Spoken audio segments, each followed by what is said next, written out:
Good morning, dear children. As this is our first class in the 11th standard, and you all have given your the 10th exam, but still the result is awaited. तो यहाँ KVS ने आप सबके लिए वो student जो 10th के exam दे चुके हैं मगर उनके अभी रिजल्ट्स नहीं आए हैं, एक बहुत अच्छा प्रोग्राम शुरू किया है तरुणोत्सव. It is to utilize the long gap after class 10th board examination. In this Tarnotsav, they simply want to engage you in the various activities in studies and sports. By Tarnotsav, KVS tries to keep up the interest of students towards the school and academics. आप लोग 10th के बाद में एक महीने free रहते हैं क्योंकि 11th के एडमिशन के लिए अभी आपके पास टाइम होता है एंड इन बिटवीन आपका स्कूल के साथ कोई टच नहीं रहता. आपके उस टाइम को यूटिलाइज करने के लिए ही ये प्रोग्राम KVS ने स्पेशली क्लास 10th के लिए शुरू किया है तरुणोत्सव.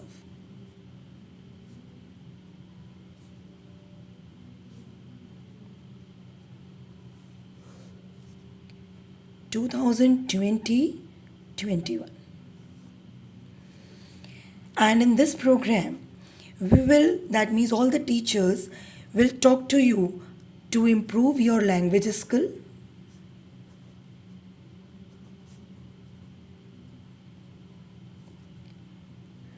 career guidance,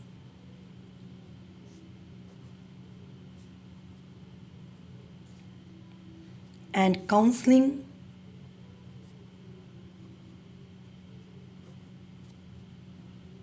hobby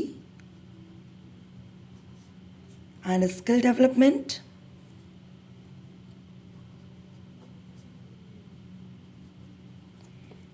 and the foundation of class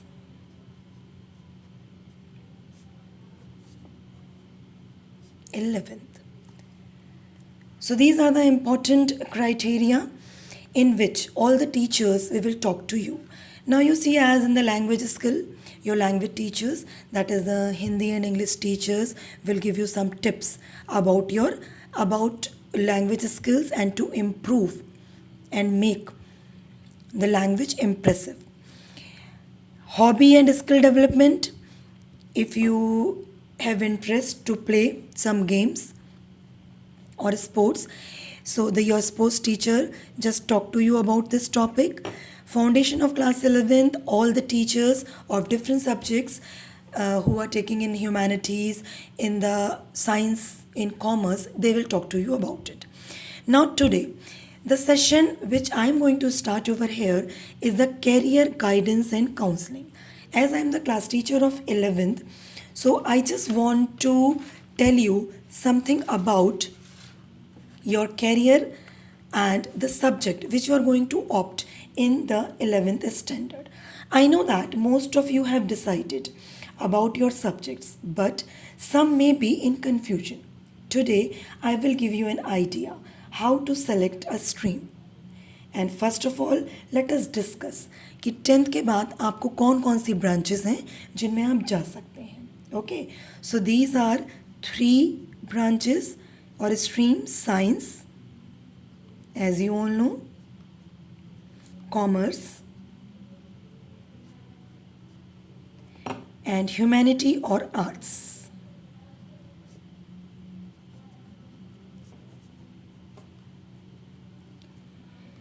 Science में you can take maths or biology.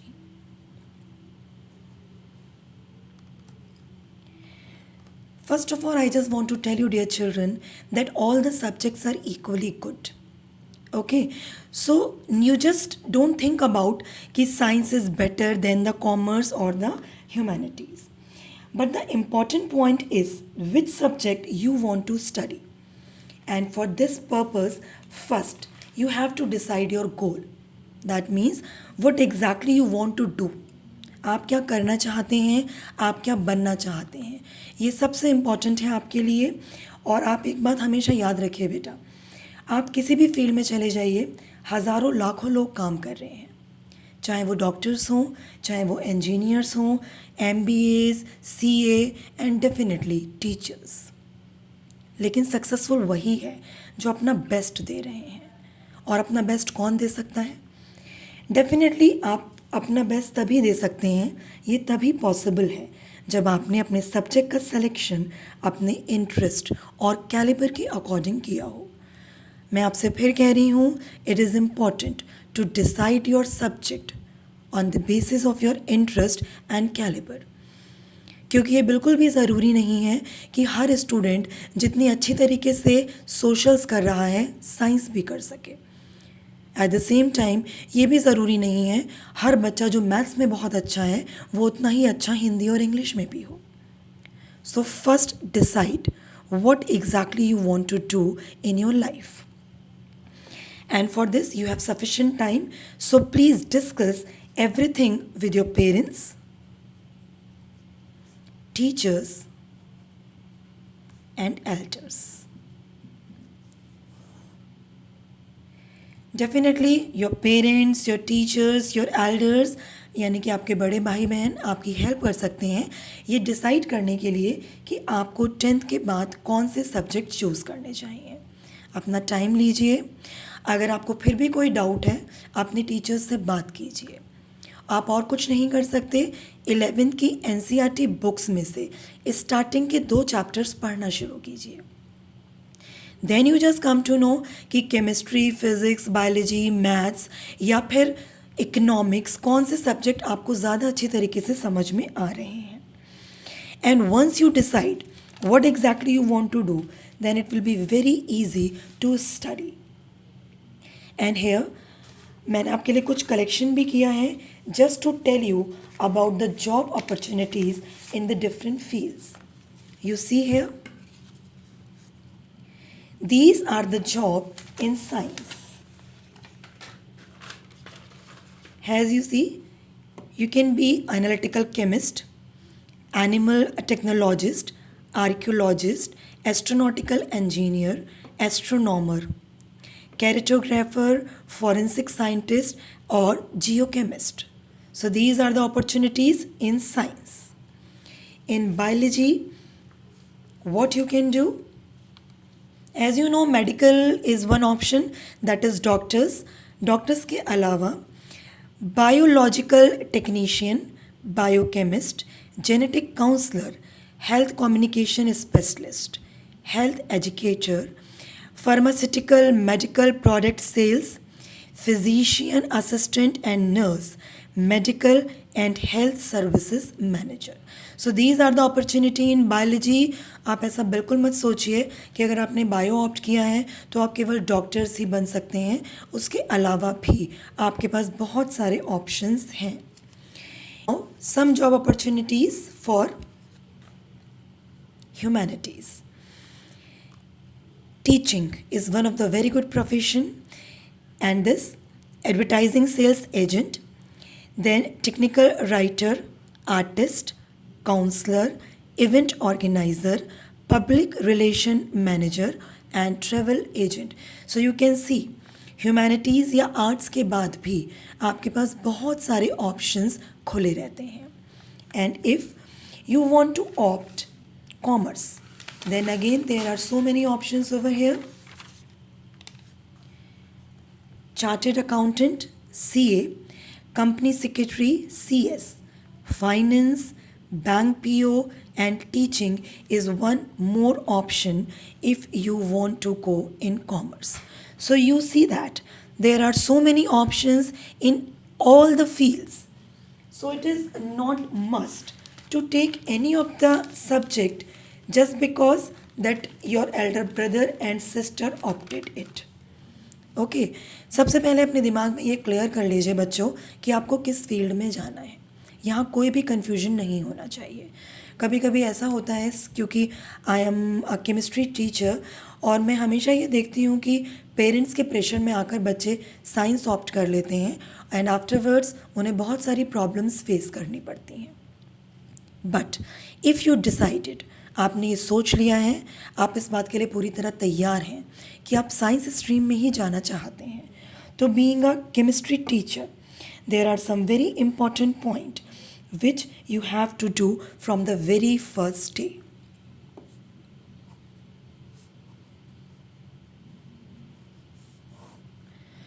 एक बात और यहाँ समझ लीजिए बेटा, अगर आप साइंस स्ट्रीम में जाते हैं तो सबसे पहला प्लस पॉइंट साइंस लेने का ये है, साइंस के बाद आप कभी भी मीन्स आफ्टर 12th आप स्विच कर सकते हैं कॉमर्स या फिर आप स्विच कर सकते हैं arts.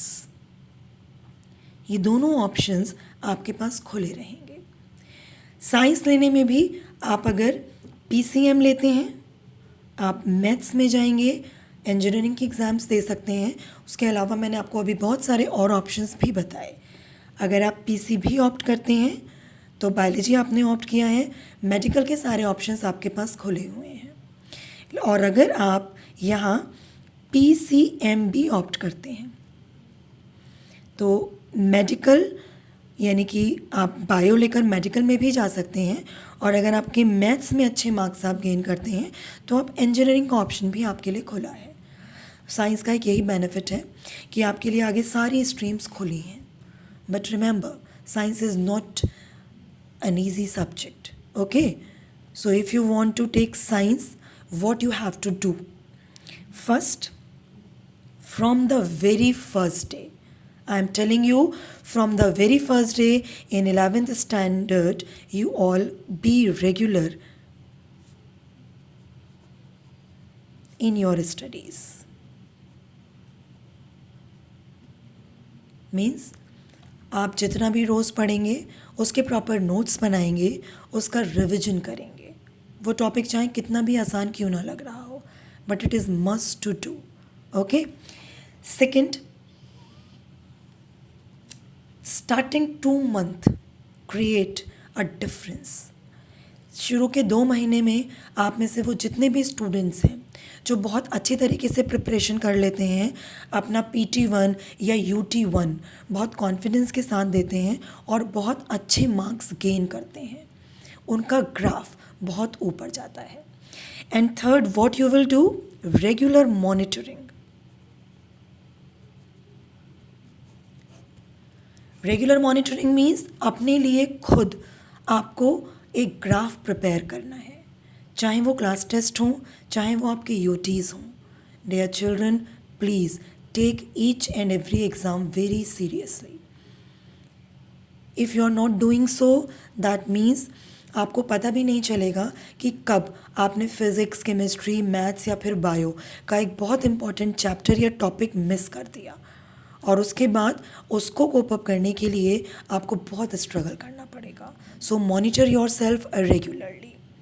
Next very important point, competition coachings.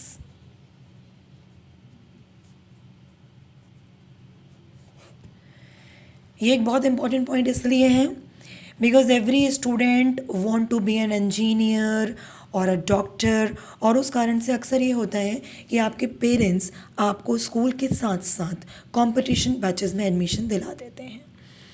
आप एडमिशन्स तो ले लेते हैं, लेकिन उसके बाद वो दोनों चीज़ें आपसे मैनेज नहीं होती और फिर आपको बहुत प्रॉब्लम्स होती हैं। बट आई एग्री कि वो बच्चे जो इन दोनों चीज़ों को मैनेज कर सकते हैं उन्हें 11th-12th के साथ कंपटीशन बैचेस में जाना चाहिए। बट जैसे मैंने पहले भी कहा, please check your calibre first. पहले अपने आप को देखिए, अपने आप को जांचिए कि what exactly you can do. Comparison मत करिए, औरों ने जो किया था वो आप भी कर सकते हैं, ये बिल्कुल भी ज़रूरी नहीं है, क्योंकि आपकी अपनी अलग इंडिविजुअलिटी है। आप बहुत सारी चीज़ें औरों से अच्छी कर सकते हैं, पर यह बिल्कुल भी ज़रूरी नहीं है कि आप सब चीज़ें औरों जैसे ही कर सकें। कंपटीशन कोचिंग में जाने से पहले, एक बड़ा अमाउंट का फ़ीस का वहाँ देने से पहले बहुत सोच समझ लीजिए, अपने पेरेंट्स के साथ इस बारे में खुलकर बात कीजिए और उसके बाद ही कंपटीशन के लिए एडमिशन लीजिए। क्योंकि सबसे पहले ये ज़रूरी है कि आपके 11th और 12th के बेसिक पॉइंट्स, फंडामेंटल्स क्लियर होने चाहिए। ओके, अगर आप कंपटीशन कोचिंग में एडमिशन ले भी रहे हैं, then even make sure till 12th annual examinations are must for you. Okay, आप ये बात अच्छी तरीके से समझ लीजिए। एंड वन मोर थिंग, अक्सर आपके सीनियर्स आपको गाइड करते हैं that 11th is very easy. Okay, तो उनकी बातों पर ध्यान मत दीजिए, because 11th is not easy. 11th is a very important year, because after 12th when you attempt and when you just go for any of the competition exam, you all know very well कि वहाँ 11th और 12th दोनों के ही syllabus में से questions आएंगे. अगर 11th के क्वेश्चंस आपके क्लियर नहीं हैं, अगर 11th के बेसिक्स आपके क्लियर नहीं हैं, आप 11th में से तो शायद 12th में पहुंच जाएं, लेकिन कंपटीशन क्रैक करना आपके लिए बहुत मुश्किल होगा. तो जब कभी भी आप इन सारी चीज़ों को समझ लें और उसके बाद ही डिसाइड करें आप किस स्ट्रीम में जाना चाहते हैं. मैं आपको फिर कह रही हूँ एक बार, all the subjects are equally good. Important ये है कि आप क्या पढ़ना चाहते हैं, और उससे भी इम्पॉर्टेंट ये है कि आप किस सब्जेक्ट में अपना बेस्ट दे सकते हैं. Right? And I know that you all are very smart and intelligent. बस आप जो भी करें, जो भी डिसाइड करें, सोच समझ कर कीजिएगा. And we teachers are always with you to guide and help you. So all the best, dear children. Thank you. In our next class, we will discuss some general topics of science and chemistry. Have a nice day.